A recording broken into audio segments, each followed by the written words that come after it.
नमस्कार मित्रों, जय श्री श्याम। क्या आपने कभी बर्बरीक का नाम सुना है?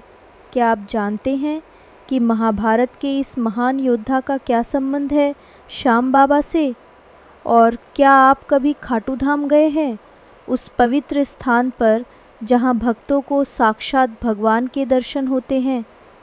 आज हम जानेंगे बर्बरीक से श्याम बाबा बनने की चमत्कारी और भावुक कर देने वाली कथा। चलिए इस आध्यात्मिक यात्रा की शुरुआत करते हैं। बर्बरीक महाभारत के सबसे शक्तिशाली योद्धा थे जो 1 मिनट में युद्ध समाप्त कर सकता था। इसीलिए कृष्ण भिक्षा में उसका सिर मांग लेते हैं ताकि वह युद्ध में भाग न ले सके। आइए देखें कि वह इतना शक्तिशाली कैसे बन जाता है और कृष्ण क्यों नहीं चाहते कि वह कुरुक्षेत्र में महाभारत युद्ध में भाग ले। द्रोणाचार्य ने 25 दिन, कर्ण ने 24 दिन और अर्जुन ने 28 दिन का समय बताया, लेकिन सभी आश्चर्यचकित रह गए जब बर्बरीक, जो योद्धाओं में से एक था, ने युद्ध समाप्त करने के लिए केवल 1 मिनट का समय निर्धारित किया। बर्बरीक किसका पुत्र है?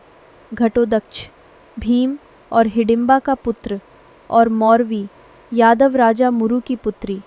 उसने अपनी माँ से युद्ध कला सीखी। बर्बरीक पूर्व जन्म में एक यक्ष थे। एक बार ब्रह्मा जी ने भगवान विष्णु से दुष्टों का नाश करने के लिए पृथ्वी पर जन्म लेने का अनुरोध किया। तभी एक यक्ष ने दावा किया कि वह अकेला ही पृथ्वी पर समस्त दुष्टों का नाश करने में सक्षम है। ब्रह्मा जी क्रोधित हो गए और उन्होंने यक्ष को श्राप दिया कि तुम पृथ्वी पर जन्म लोगे और समस्त दुष्टों का नाश करने में सक्षम होगे, परंतु युद्ध के समय भगवान विष्णु सबसे पहले तुम्हारा वध करेंगे। बर्बरीक भगवान शिव के भक्त थे। शिवजी से वरदान प्राप्त करने के बाद वे शक्तिशाली हो गए। उन्हें अष्टदेवों ने 3 अजेय बाण प्रदान किए थे। इसे 3 बाण के नाम से जाना जाता है, जहाँ पहला बाण उन सभी चीज़ों को चिन्हित करने में सक्षम था जो लक्ष्य थे।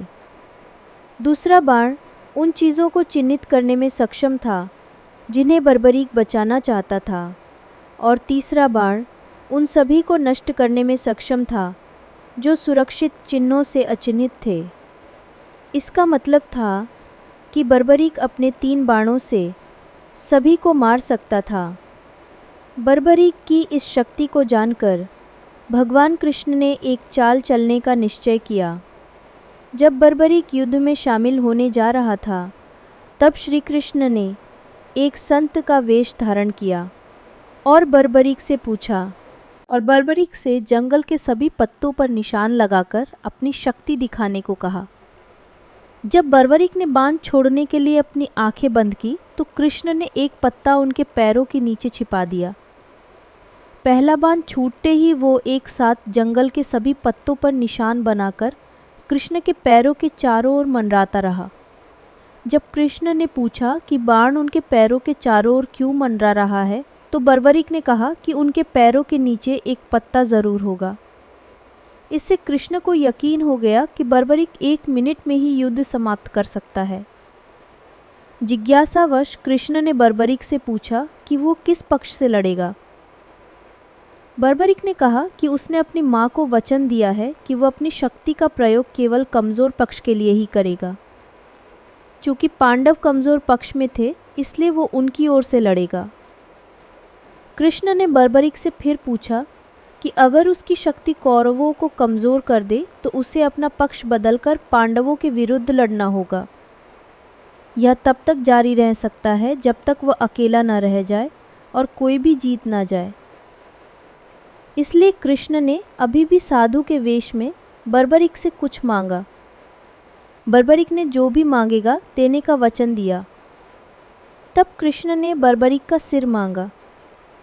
बर्बरीक घबरा गया और उलझन में पड़ गया और उसने पूछा कि वह संत कौन है, और तब कृष्ण ने भगवान विष्णु का असली शक्तिशाली चेहरा दिखाकर खुद को प्रकट किया।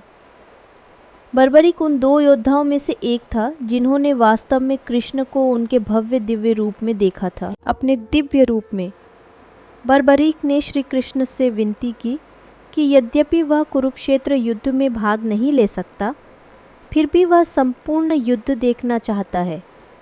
श्री कृष्ण सहमत हो गए और बर्बरीक को यह वरदान दे दिया।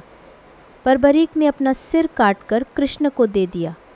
कृष्ण ने बर्बरीक का सर एक पहाड़ी पर रख दिया, जहाँ से वह संपूर्ण महाभारत युद्ध देख सके। युद्ध समाप्त होने के बाद विजयी पांडव इस बात पर बहस करते हैं कि महाभारत युद्ध की विजय का मुख्य कारण कौन था।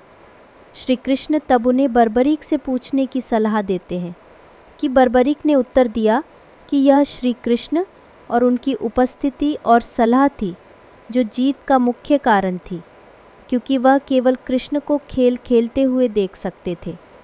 सभी महत्वपूर्ण पोस्ट, रिपोस्ट, शेयर मुझे फॉलो ज़रूर करें। धन्यवाद।